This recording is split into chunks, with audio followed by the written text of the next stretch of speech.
Good morning, everybody, every guest. But tomorrow, straight at 6:30, you have to move there at the beach to get up to Ratap. After we stay there and start the ceremony with the village people, right? Yeah. How much tall is the tower? 18.89 meter. Close to 19 meter. Wow. Yeah. And how many people are land diving tomorrow? Maybe 10. Starting off with children. How old are they? 7 years. They're very brave, And eh? you did it? You did it. When you were, You did it. Yeah, but not you. No, Why not? I'm scared.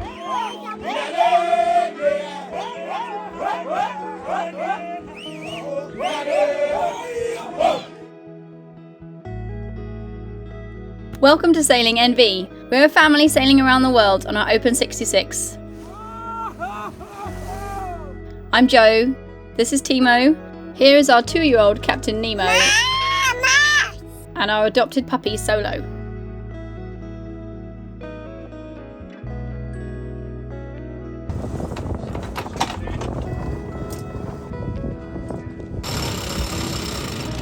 And we've arrived, we're now in Pentecost. This is where the land diving is, so this should be interesting. In this episode, we find ourselves on the shores of Pentecost, an island in Vanuatu, home to a tradition that surpasses the boundaries of what we imagined could be humanly possible. Known as land diving, this extraordinary ritual involves men plunging off 20-metre wooden towers with only 2 tree vines wrapped around their ankles to break their fall. One could argue that this is the spiritual birthplace of the extreme sport we now call bungee jumping.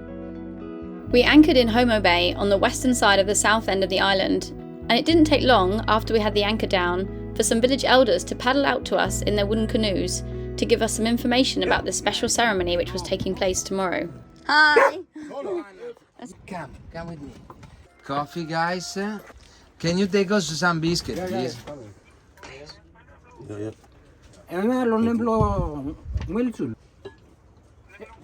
It's good? You want more sugar? Yeah. More sugar? See. Toby, can you bring the sugar and 1 spoon, please? It's not enough sugar for them. It's not enough sugar. Yeah, they like with a lot of sugar. Yeah. Good morning, everybody, every guest. And just to make a brief information about tomorrow, straight at 6:30, you have to move there at the beach. And Here? Yeah, there. Perfect in front to us. There, the Homo Bay village there.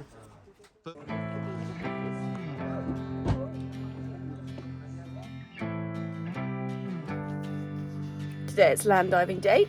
We're going to be on the beach at 6:30, so in 7 minutes. What are you doing?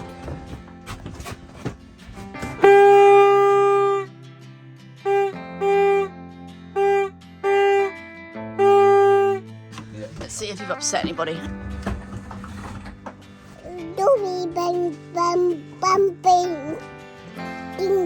Toby's pumping the dinghy.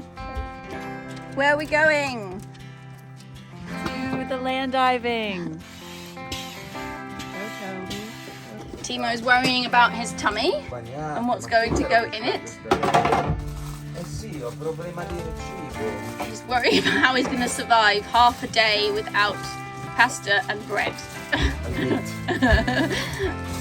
Why don't we bring the tub of oil with us and you can just drink it periodically?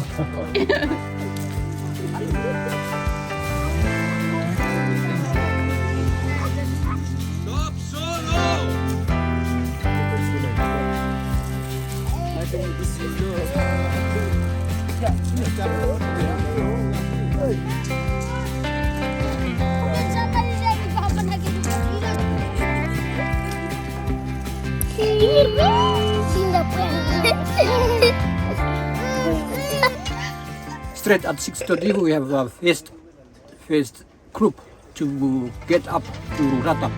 Perfect, Ratap.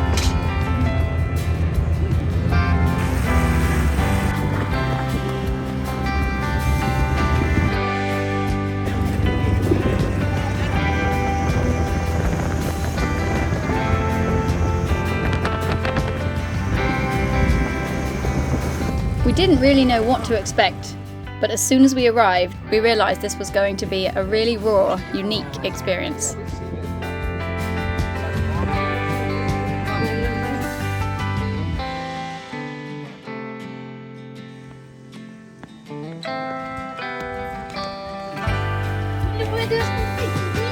Hey, beautiful!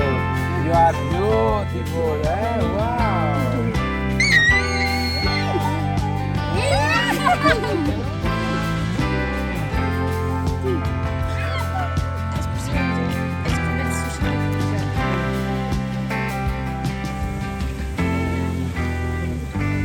After we stay there and start the ceremony with the village people, right? Yeah. Yeah. We couldn't help but be drawn to the tower as it loomed boldly above us. Wow. And here we are. Standing in stark contrast to the surroundings, and indeed to anything we'd ever seen before.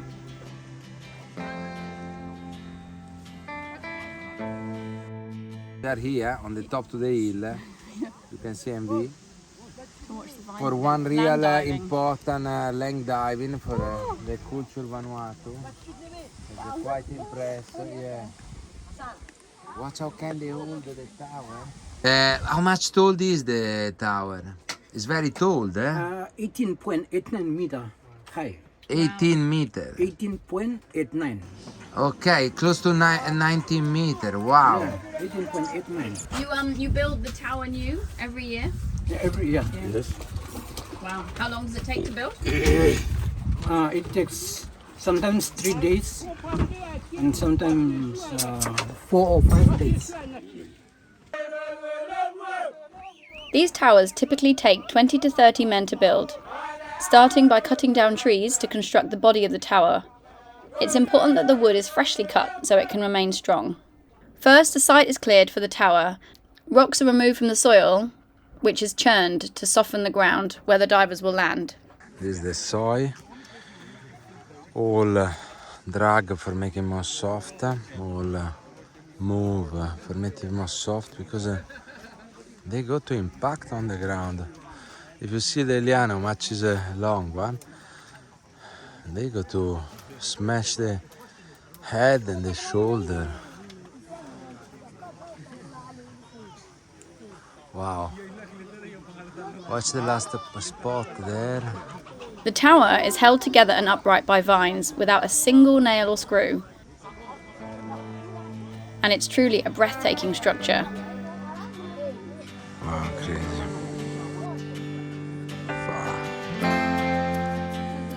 The diving platforms protrude about 2 meters from the front of the tower and are supported by several struts. The lowest platform is around 10 meters and the highest is near the top.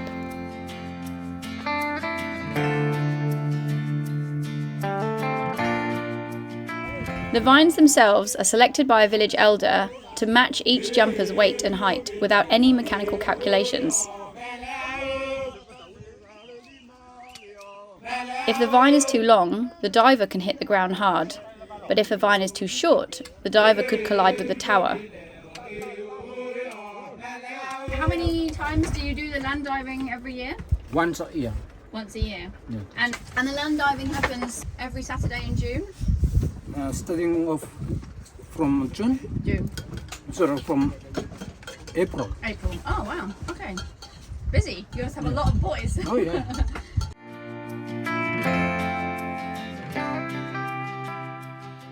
Land diving is performed annually every Saturday in the months of April, May and June, directly after the wet season, to ensure that the vines contain the water that gives them their elasticity and strength.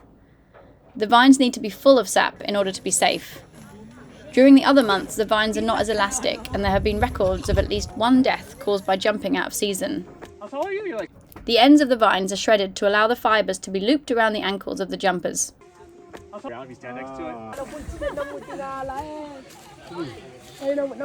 Okay. First important thing to know, only the men they can come close to the tower, and only the men they can touch the liana.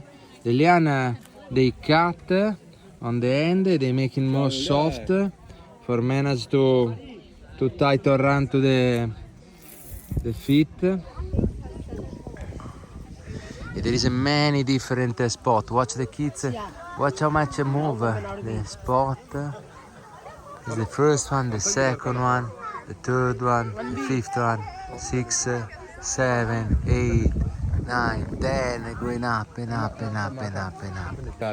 And if you see the liane, they already be broken and they cut, they rejoint with the knots. After there is the long one.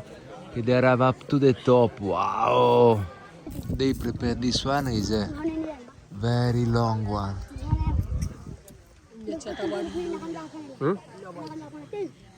Wow. And girls do it? No, they are not allowed because Yeah, they are not allowed. here Why not? Because it's good.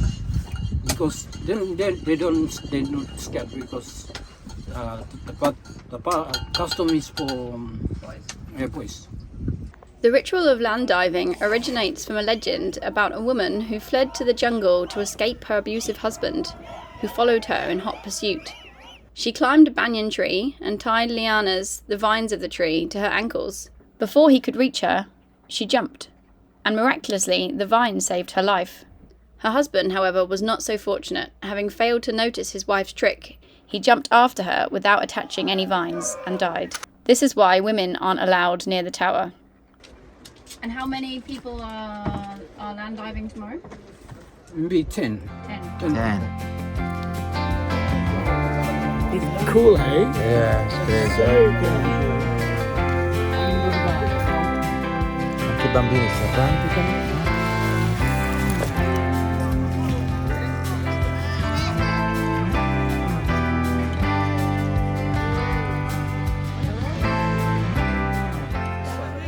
As we waited for the ceremony to begin, we gazed around us and couldn't help study the faces of the boys and the men nearby, knowing that some amongst them would be the brave jumpers soon to be climbing that tower.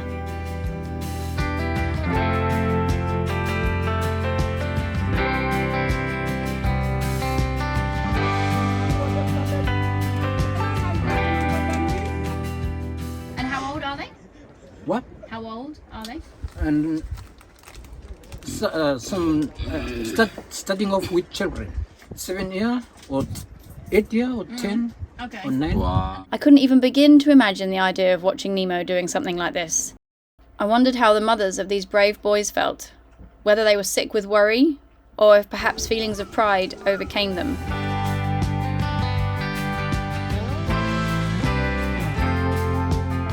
We learnt, however, that it was not obligatory for boys and men to jump, and they didn't have to do it if they didn't want to.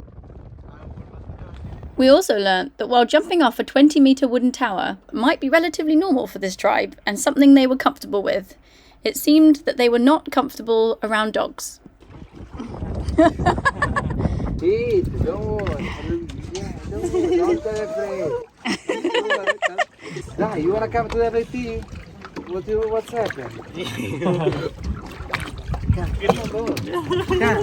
Come.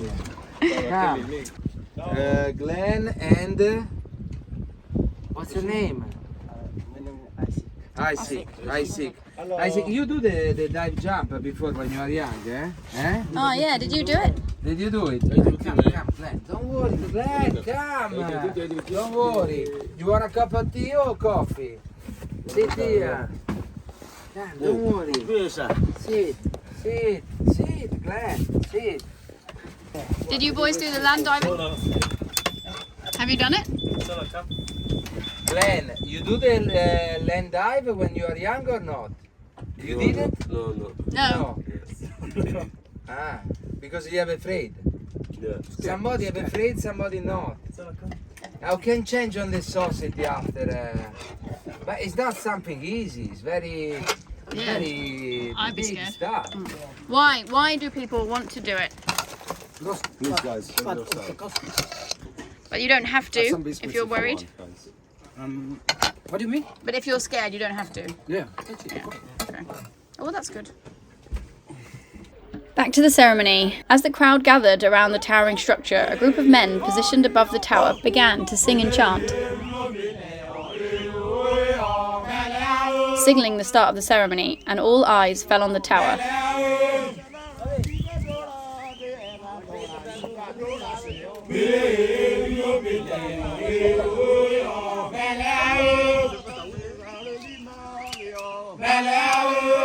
The ritual begins with the youngest, least experienced diver on the lowest platform closest to the ground.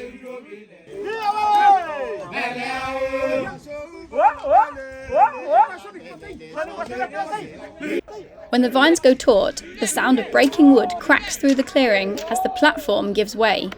Instead of bouncing in the air like a bungee jumper, the diver plummets to the ground, skimming his chest on the soil that has been churned to absorb the impact. With the first dive completed successfully, it was time to prepare for the next diver, who would be jumping from a slightly higher platform than the first.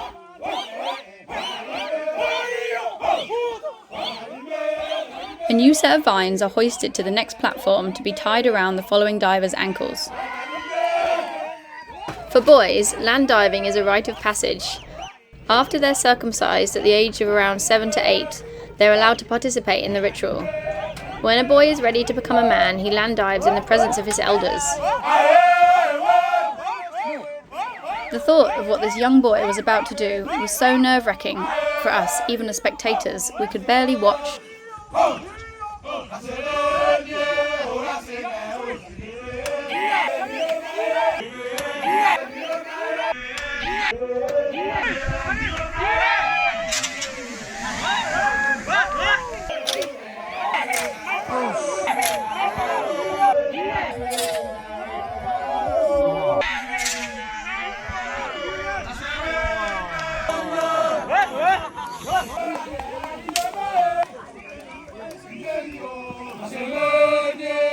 After the children had dived, it was time for the adults, on even higher platforms now.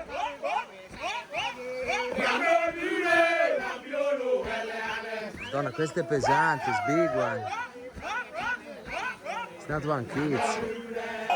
It's very scary. Now there is one adult and up. It's very heavy, it's not like a kids. It's very tension also for us to watch. Guarda, andiamo in alto.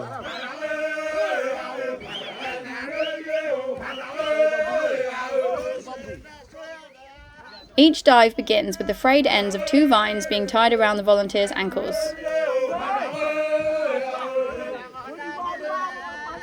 As the chanting and dancing below intensifies. L'hai visto in alto? Guardalo.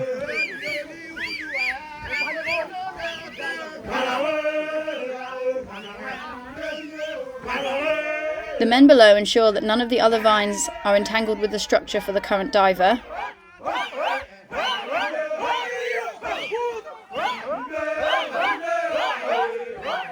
And they also check the soil for any remaining stones to remove and churn it one last time.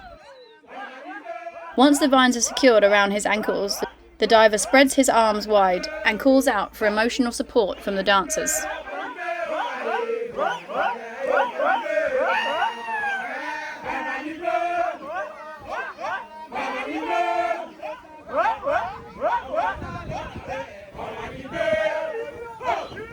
Watching this fully grown adult now balancing precariously at the edge of a platform even higher up the tower was even harder to watch than the children that came before.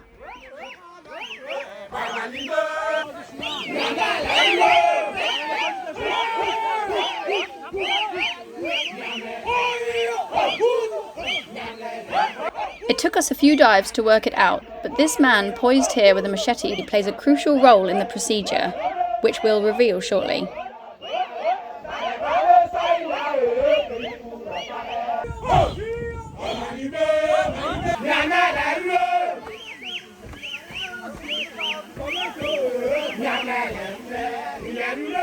The final act of the diver before taking this incredible leap of faith is to cross his arms against his chest to help prevent injury to the arms.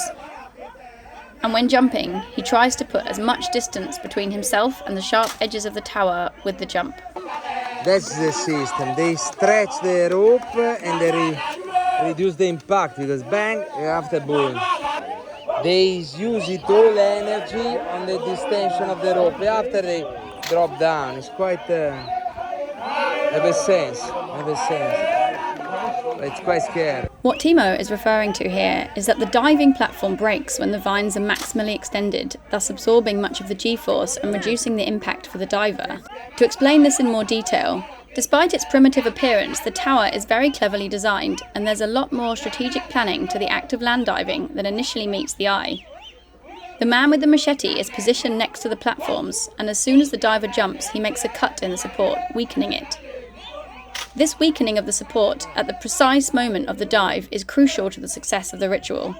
The other end of the vines attached to the diver are wrapped around the platform's edge. As the diver nears the ground and the vines reach full extension, the force exerted by the diver's weight on the vines is redirected to the platform, causing the strategically weakened support to give way just before landing. This controlled descent of the platform absorbs much of the diver's momentum, cushioning the final impact. This ingenious technique not only adds an element of suspense and drama to the ritual, but also from what we could see, this strategy is what allows the divers to survive. It was clear to us that through careful observation and refinement over generations, the people of Pentecost Island have developed a sophisticated understanding of physics and mechanics, enabling them to execute land diving with remarkable precision and safety. Their strategic approach demonstrates the ingenuity and resourcefulness of this traditional culture.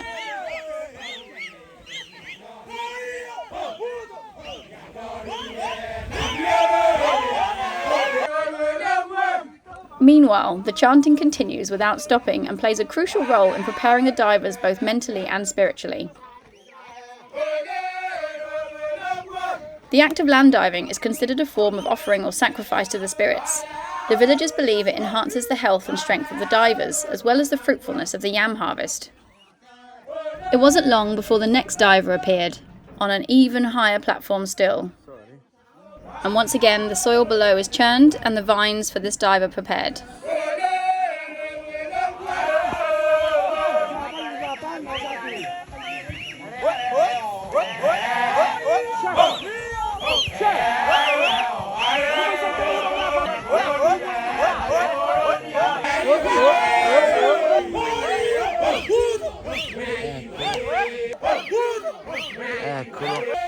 During the dive, the jumper can reach speeds of around 45 miles per hour, which is 72 kilometers per hour, and risk numerous injuries, such as a broken neck or concussion.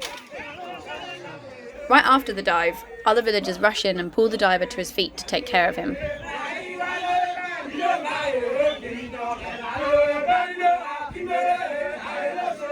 Adherence to religious customs is also considered essential to a diver's safety.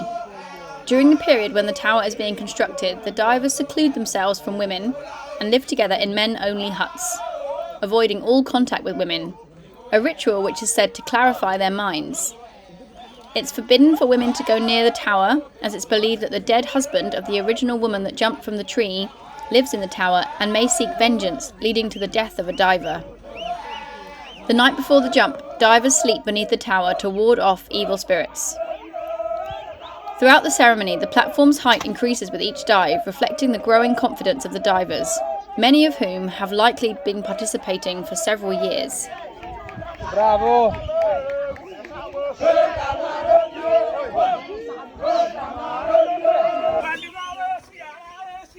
As the ceremony unfolds, the chanting grows more frenzied, mirroring the mounting tension we're feeling as we watch the divers prepare to jump from increasingly higher platforms.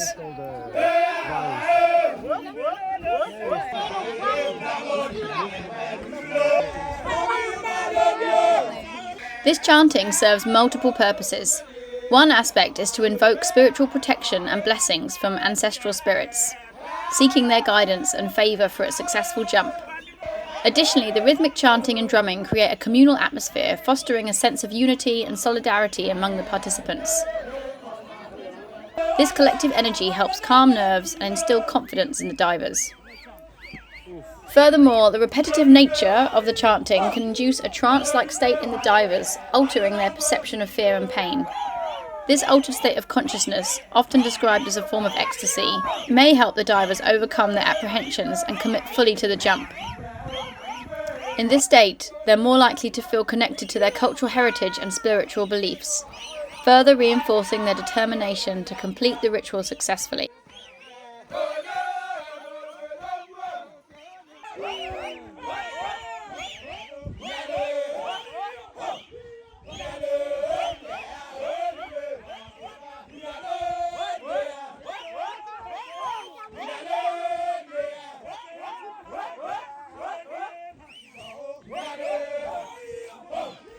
Here you can clearly see the guy ready with the machete to make a cut in the platform supports.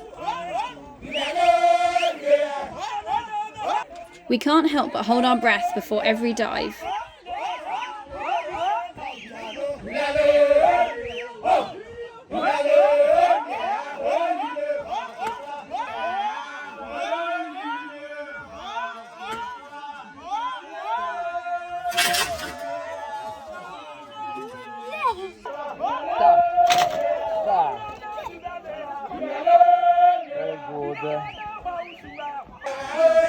There were just 2 divers left now, and we could sense the heightened concentration of the men preparing the setup, reflecting the weight of responsibility of ensuring a safe dive from these elevated heights.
This throwing of the remains of the vines is a sign that the diver is ready.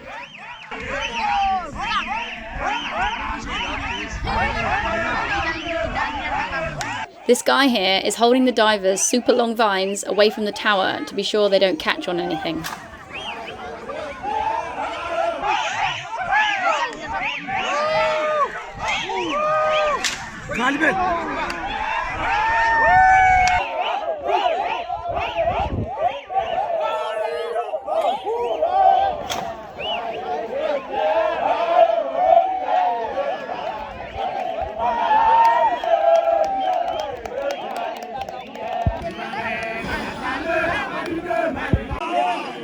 Good. Get two. Very good.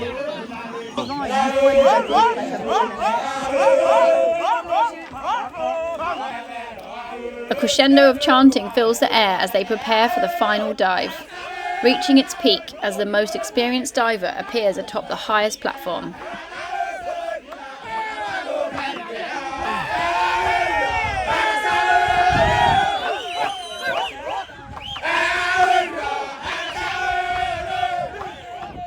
They have to be so careful that these now extremely long vines don't catch on anything.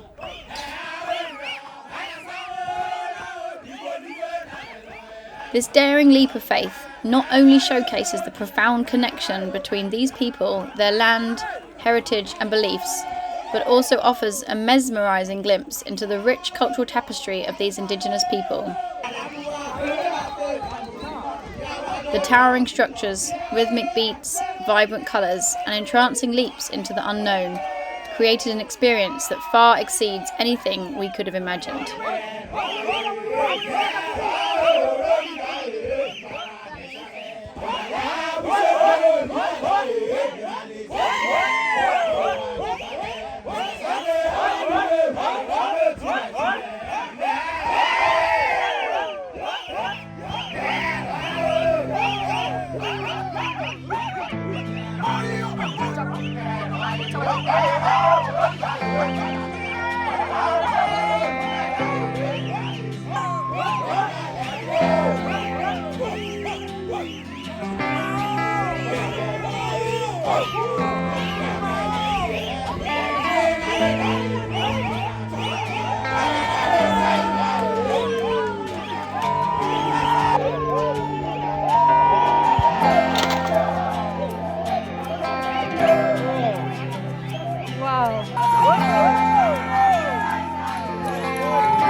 any cruisers or travellers out there headed for Vanuatu, the village are keen to promote this event to increase their tourism as it's a form of income for the village.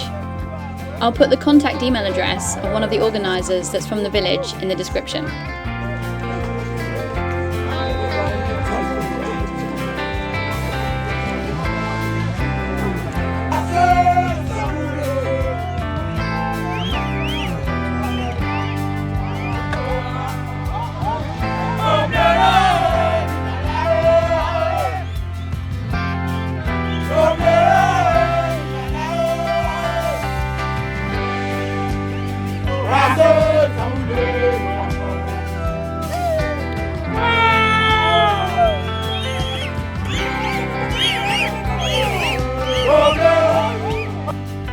We made our descent back to our dinghy on the beach, the tower now standing tall and silent, and the chants now just echoes in our ears.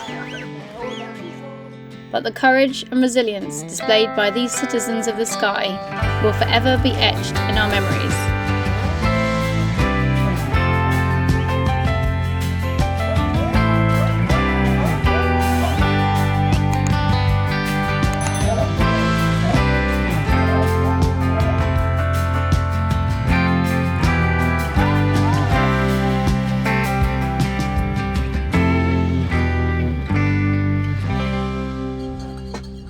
So that's a brief. Perfect, briefing. Yeah. Okay, Yeah. nice.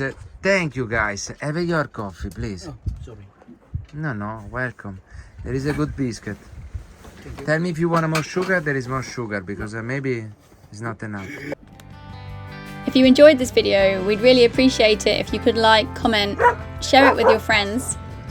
And if you're interested to join our Patreon community or to buy us a coffee, I'll add the links in the description. And if you really want to support us, please add a lot of sugar. Thank you.